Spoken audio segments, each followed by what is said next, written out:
വിശുദ്ധ അൽഫോൻസാമയുടെ വിശുദ്ധിയിലേക്കുള്ള ആദ്യ ചുവടുവെപ്പ് മുരിക്കൻ തറവാട്ടിൽ നിന്ന്.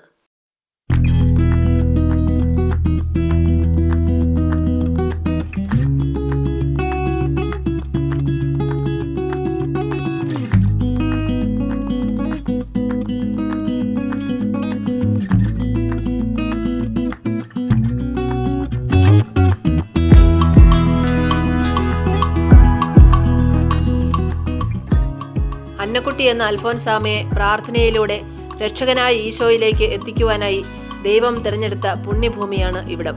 അൽഫോൻസാമ മുട്ടുകുത്തി പ്രാർത്ഥിച്ചിരുന്ന ഈ മുറിയിൽ നിന്ന് പ്രാർത്ഥിക്കുന്നവരെ ദൈവം സമൃദ്ധമായി അനുഗ്രഹിക്കുന്നു. കോട്ടയം ജില്ലയിലെ ആർപ്പൂക്കര ഗ്രാമപഞ്ചായത്തിലെ മുട്ടത്തുപാടത്ത് ജോസഫിന്റെയും മേരിയുടെയും മകളായി 1910 ജൂലൈ 19 അന്നക്കുട്ടി ജനിക്കുന്നത്. അന്നക്കുട്ടി ജനിച്ച് 27-ാം ദിവസം അമ്മ മരിച്ചു. പരിപാലിക്കാൻ ആരുമില്ലാതിരുന്നതിനാൽ മാതൃസഹോദരി അന്നമ്മ അന്നക്കുട്ടിയെ മുട്ടുചിറയിലെ മുരിക്കൻ തറവാട്ടിലേക്ക് കൂട്ടിക്കൊണ്ടു പോകുകയായിരുന്നു. തന്നെപ്പോലെ തന്നെ മറ്റുള്ളവരെയും സ്നേഹിക്കണം എന്ന ഈശോയുടെ വാക്കുകൾ ഉൾക്കൊണ്ട് ചെറുപ്പത്തിൽ തന്നെ അന്നക്കുട്ടി പാവങ്ങളോട് അനുകമ്പ കാട്ടിയിരുന്നു. ഈശോയിലേക്ക് എത്തുന്നതിന് എന്തു ത്യാഗവും ചെയ്യുന്നതിനുള്ള ഊർജം അന്നക്കുട്ടിക്ക് ലഭിച്ചിരുന്നത് മുട്ടുചിറയിലെ പരിശുദ്ധാത്മാവിന്റെ ദേവാലയത്തിനടുത്തുള്ള മുരിക്കൻ തറവാട്ടിൽ നിന്നായിരുന്നു. വിവാഹിതയായ ഒരു സ്ത്രീയുടെ ജീവിതമല്ല അന്നക്കുട്ടി ആഗ്രഹിച്ചത്. ആരെങ്കിലും എന്നെ അനുഗമിക്കാൻ ആഗ്രഹിക്കുന്നെങ്കിൽ അവൻ തന്നെ പരിത്യജിച്ച് തന്റെ കുരിശുമെടുത്ത് എന്നെ അനുഗമിക്കട്ടെ എന്ന ഈശോയുടെ വചനം ഉൾക്കൊണ്ട് കന്യാസ്ത്രീയായി വിരക്ത ജീവിതം നയിച്ച് വിശുദ്ധയാകണമെന്ന് തീരുമാനമെടുത്തത് ഈ തറവാട്ടിൽ വെച്ചാണ്. മുട്ടുകുത്തി കൈകൾ വിരിച്ചു പിടിച്ച് ദീർഘനേരം പ്രാർത്ഥിക്കുന്നതിന് പുറമെ പുണ്യവതികൾ ചെയ്തിരുന്നത് പോലെ ഉപവസിക്കാനും പരിത്യാഗ പ്രവൃത്തികൾ ചെയ്യാനും അന്നക്കുട്ടി എന്ന അൽഫോൻസാമ ശീലിച്ചത് ഈ പ്രാർത്ഥനാ മുറിയിൽ വെച്ചാണ്. മഠത്തിൽ പോയി കന്യാസ്ത്രീയാകാൻ ആഗ്രഹിച്ച അൽഫോൻസാമ തനിക്ക് വന്ന കല്യാണ ആലോചന മുടക്കിയത് ഇവിടുത്തെ ചാരക്കുഴിയിലിറങ്ങി കാൽ പൊള്ളിച്ചാണ്. കാൽ വിരലുകൾ പഴുത്ത് ഒന്നായി തീർന്നിരുന്നു. വ്രണമായി ദുർഗന്ധം വമിച്ചിരുന്ന കാലുകൾ കരിയുവാൻ 90 ദിവസം എടുത്തു. ഈ ദിവസങ്ങളിൽ അതിതീവ്ര വേദന സഹിച്ച് കരഞ്ഞ് പ്രാർത്ഥിച്ച് കാഴ്ചവെച്ചത് തന്റെ മഠത്തിൽ ചേരുവാനുള്ള ആശ നിറവേറുന്നതിന് വേണ്ടിയായിരുന്നു. 1930 മെയ് 19 ഭരണങ്ങാനം ഫൊറോന പള്ളിയിൽ വെച്ച് ചങ്ങനാശ്ശേരി രൂപതാ മെത്രാൻ മാർ ജെയിംസ് കാളാശ്ശേരിയിൽ നിന്നും മറ്റ് 7 പേരോടൊപ്പം സഭാവസ്ത്രം സ്വീകരിച്ചു. മുരിക്കൻ തറവാട് ഇപ്പോൾ അൽഫോൻസാ ഭവനാണ്. ഇത് വിശ്വാസികൾക്ക് സന്ദർശിക്കാവുന്ന ഒരു തീർത്ഥാടന കേന്ദ്രം കൂടിയാണ്. ഈ വീടാണ് അൽഫോൻസാമയുടെ ബാല്യകാലത്തിലെ പ്രധാനപ്പെട്ട ഒരു ഘട്ടത്തിന് വേദിയായത്. മുരിക്കൻ തറവാട് ഇപ്പോൾ ഒരു തീർത്ഥാടന കേന്ദ്രമായി നിലനിൽക്കുന്നുണ്ട്. വിശുദ്ധ അൽഫോൻസാമ തൻ്റെ ബാല്യ കൗമാര കാലഘട്ടങ്ങളെ ചെലവഴിച്ച മുട്ടുചിറയിലുള്ള മുരിക്കൻ തറവാട്ടിലാണ് നമ്മളായിരിക്കുന്നത്. ഈ ഭവനം എന്ന് പറയുന്നത് നമ്മളിവിടെ കാണുന്നത് പോലെ 1670 പണിത വീടാണ്. ഒരു 350 വർഷത്തിൽ കൂടുതൽ പഴക്കമുള്ള വീട്. ഈ വീട്ടിലെ പ്രാർത്ഥനാമുറിയാണ് ഇത്. ഈ പ്രാർത്ഥനാമുറിയിലാണ് ആ കുടുംബവും പ്രത്യേകിച്ച് അൽഫോൻസാമ പ്രാർത്ഥിച്ചിരുന്ന മുറി. അൽഫോൻസാമ പ്രാർത്ഥിച്ചതായിട്ട് പറയപ്പെടുന്ന ഒരു സ്ഥലം ഈ ഭാഗത്ത് നമുക്ക് കാണാം. ഇന്ന് ആളുകൾ വന്ന് അവിടെ മുട്ടുകുത്തി പ്രാർത്ഥിച്ച് അനുഗ്രഹങ്ങൾ പ്രാപിക്കുന്ന ഒരു സ്ഥലമാണ്. അൽഫോൻസാമ കുഞ്ഞായിരുന്നപ്പോൾ തീരെ ചെറുപ്പത്തിലെ അമ്മ നഷ്ടപ്പെട്ട് കഴിഞ്ഞപ്പോൾ അമ്മയുടെ ചേച്ചിയുടെ ഈ ഭവനത്തിലേക്ക് അവർ കൊണ്ടുവരികയും ചേച്ചി ഇവിടെ ഭരണങ്ങാനത്ത് പോകുന്നത് വരെ ഏതാണ്ട് 10 വർഷക്കാലം താമസിച്ച വീടാണിതെന്നാണ് പറയുന്നത്. അപ്പോൾ ഈ വീട്ടിൽ അൽഫോൻസാമ ആയിരുന്നപ്പോൾ അൽഫോൻസാമയുടെ കോൺവെൻറ്റിൽ പോകാനായിട്ട് കാല് പൊള്ളിച്ച ചാരക്കുഴിയൊക്കെ പുറത്തുണ്ട്, നമുക്ക് കാണാം. ഈ വീടിൻ്റെ ഉള്ളിൽ അൽഫോൻസാമയെ അച്ചാറെടുക്കാൻ കയറിയിരുന്ന അറയുള്ള മുറിയുണ്ട്. അതുപോലെ അൽഫോൻസാമയും പേരമ്മയും ഉറങ്ങിയിരുന്ന മുറിയുണ്ട്. അൽഫോൻസാമയുടെ ഒരു തൊട്ടിലുണ്ട്. ഇപ്പോഴത് നേർച്ച തൊട്ടിലായിട്ട് അറിയപ്പെടുകയും നാനാജാതി മതസ്ഥർ വന്ന് പ്രത്യേകിച്ച് കുഞ്ഞുങ്ങളില്ലാത്തവർ വരികയും പ്രാർത്ഥിക്കുകയും ചെയ്യുന്ന ഒരു സ്ഥലമാണ്. അതുപോലെ അനേകം പേർക്ക് കുഞ്ഞുങ്ങൾ കിട്ടിയതായിട്ട് സാക്ഷ്യപ്പെടുത്തുന്നു, രോഗസൗഖ്യങ്ങൾ കിട്ടിയതായിട്ട് സാക്ഷ്യപ്പെടുത്തുന്നു. അതുപോലെ നമുക്ക് ഈ വീടിൻ്റെ പിൻവശത്ത് പുറത്ത് നമുക്കൊരു കിണറുണ്ട്. അൽഫോൻസാമയും കുടുംബം ഇന്ന് വെള്ളം കോരിയിരുന്ന കിണറാണ്. ഇപ്പോൾ അത് സൗഖ്യദായകമായ ജലമായിട്ട് അറിയപ്പെടുകയും ആളുകൾ വന്നത് ഉപയോഗിക്കുകയും കോരിക്കൊണ്ടു പോവുകയും തങ്ങളുടെ കിണറുകളിലൊക്കെ ഒഴിക്കുകയും ഒക്കെ ചെയ്ത് വറ്റിപ്പോയ കിണറുകളിൽ വെള്ളമുണ്ടായതായിട്ടും ഒക്കെ സാക്ഷ്യപ്പെടുത്തുന്നു. അതുപോലെ സ്കിൻ ഡിസീസൊക്കെ മാറിയതായിട്ട് സാക്ഷ്യപ്പെടുത്തുന്നു. അങ്ങനെ ഉള്ള ജലം ഉള്ള കിണർ നമുക്കിവിടെ കാണാം. അതുപോലെ ഇത് 2008 ഫ്രാൻസിസ്കൻ ക്ലാരിസ്റ്റ് കോൺഗ്രിഗേഷൻ പാല അൽഫോൻസ പ്രോവിൻസ് ഇത് വിലയ്ക്ക് വാങ്ങിയതാണ് ഈ വീട്. ഈ വീട്ടിൽ 2008 വരെ ആ കുടുംബമാണ് താമസിച്ചിരുന്നത്. അതിനുശേഷം നമ്മളിത് വാങ്ങി ഇതൊരു മ്യൂസിയം പോലെ ആക്കിയിട്ടുണ്ട്. ആളുകൾക്കെല്ലാം വന്ന് കണ്ടുപോയി പ്രാർത്ഥിക്കാൻ. ആ കാലഘട്ടത്തിൽ അൽഫോൻസാമ്മ വളർന്ന ആ വീട്ടിൽ ഉണ്ടായിരുന്ന വസ്തുക്കൾ നമുക്ക് കിട്ടിയതൊക്കെയും ഇവിടെ ഒരു മ്യൂസിയം പോലെ സെറ്റ് ചെയ്തിട്ടുണ്ട്. നിങ്ങൾക്ക് ഓരോന്നും കാണാം. അൽഫോൻസാമ്മ, പ്രത്യേകിച്ച് അൽഫോൻസാമ്മ ജീവിച്ചിരുന്ന കാലത്ത് സ്വന്തം കൈകൊണ്ട് തയ്ച്ച് മനോഹരമാക്കിയ ഒരു തിരുഹൃദയ രൂപം ഇവിടെ കാണാം. അത് അൽഫോൻസാമ്മ തന്നെ കൈകൊണ്ട് തയ്ച്ച എംബ്രോയിഡറി വർക്കാണ് ആ തിരുഹൃദയ രൂപത്തിൻ്റെ ചുറ്റുമുള്ളത്. അതുപോലെ അൽഫോൻസാമ്മയുടെ സ്വന്തം ഹാൻഡ് റൈറ്റിങ് കാണിക്കുന്ന ഒരു പിക്ചർ അവിടെ വെച്ചിട്ടുണ്ട്. അത് അൽഫോൻസാമ്മ ഒരു ഗിഫ്റ്റ് ഒരു സിസ്റ്ററിന് കൊടുത്ത ഗിഫ്റ്റ് ആ അമ്മ പ്രായമായപ്പോഴത് കൈമാറ്റം ചെയ്തതാണ്. അങ്ങനെ അൽഫോൻസാമ്മയുടെ സ്വന്തം ഹാൻഡ് റൈറ്റിങ് നമുക്കിവിടെ കാണാം. കൂടാതെ അൽഫോൻസാമ്മയുടെ ഒറിജിനലായിട്ടുള്ള ചിത്രങ്ങൾ നമുക്ക് കിട്ടിയത് ഇവിടെ വെച്ചിട്ടുണ്ട്.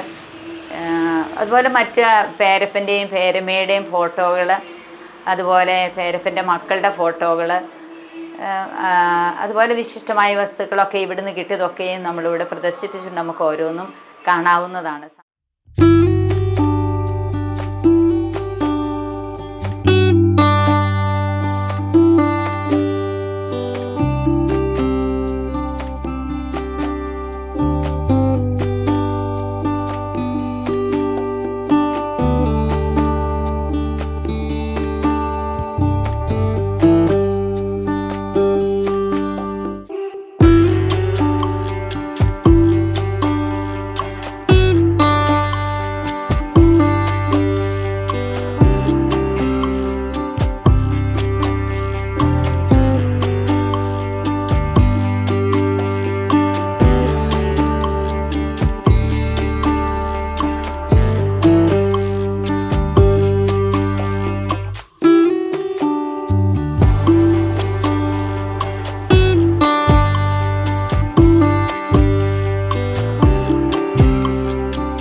വിശുദ്ധയുടെ പാദസ്പർശനത്താൽ അനുഗ്രഹീതമായ ഈ ഭവനം വിശുദ്ധ അൽഫോൻസാമ്മയുടെ ജീവിതം കൂടുതൽ അടുത്തറിയുവാൻ വിശ്വാസികൾക്ക് അവസരം നൽകുന്നു.